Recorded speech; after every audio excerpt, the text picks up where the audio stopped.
Empires rarely declare their ending. They continue, long after they stop holding. By the 5th century, Rome still issued commands. Across the provinces, obedience thinned. Taxes were announced in territories that no longer remitted them. Legions were stationed along frontiers they could no longer defend. Governors kept their titles. The titles no longer moved anyone. In 476 AD, the last Western Roman emperor was removed. It felt administrative, because the collapse had already taken place. What vanished was not a crown, it was coordination. Coordination is what makes distance manageable. When it dissolves, distance returns. Cities once synchronized by imperial systems were left to negotiate survival on their own. Law reverted to custom. Trade shortened. Protection depended on whoever stood nearest. Europe did not fall apart. It became small. Power did not disappear. It separated, except in one place. There was a structure that did not shrink with it. It remained organized. It remained literate. It remained present. It did not expand. It endured. And in moments when institutions thin, endurance becomes gravity. This is where the machinery begins. A world without guarantee. After Rome, there was no successor structure.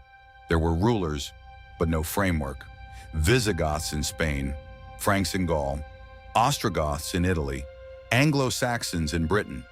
Each governed territory, none governed continuity, no shared taxation system, no unified legal code, no singular authority beyond regional reach. Order narrowed, and narrow order cracks. People did not debate sovereignty. They asked whether their lives counted. Is my marriage binding? Will my son inherit? Who decides before violence decides? Will my burial be accepted? For centuries, these answers required no negotiation. Now they depended on proximity. Proximity fails. The institution that restores predictability does not need affection, it becomes the answer. The keepers of continuity. Literacy survived, but unevenly. It gathered in monasteries and bishoprics. Clergy wrote across regions. Monks copied texts while civic archives faded. Ecclesiastical courts processed disputes when secular courts stalled. To record is to fix memory in place. To preserve is to outlast disappearance. In a fractured landscape, continuity carries weight.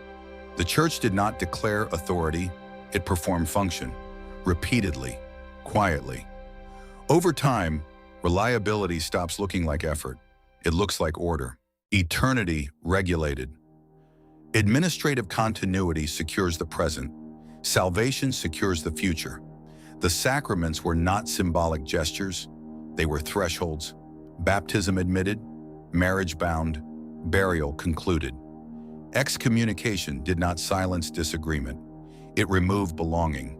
No sacrament, no communal recognition, no certainty beyond death. In a society where salvation was shared, exclusion was isolation from the only narrative that endured. Heaven and hell were not abstractions.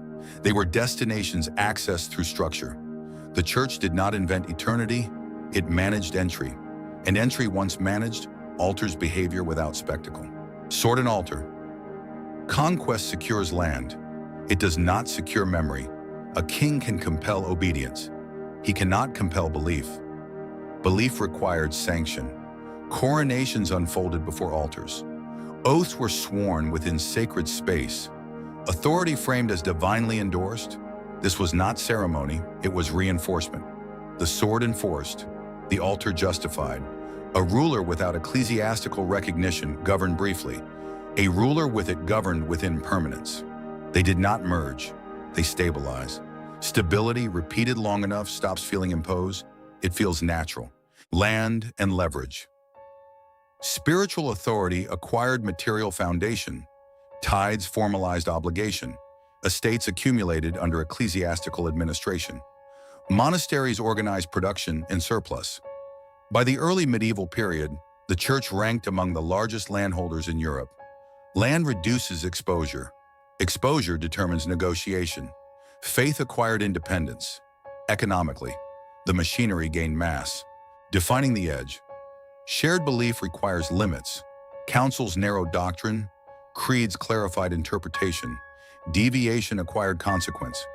Heresy was framed not as curiosity, but as fracture. In a politically divided continent, doctrinal fracture threatened cohesion. Confession structured guilt. Penance structured restoration. Ecclesiastical courts structured correction. Uniformity preserved. Preservation excludes. The logic that would later justify inquisitions did not begin with spectacle. It began with the fear that fragmentation would return. Rome, reconfigured.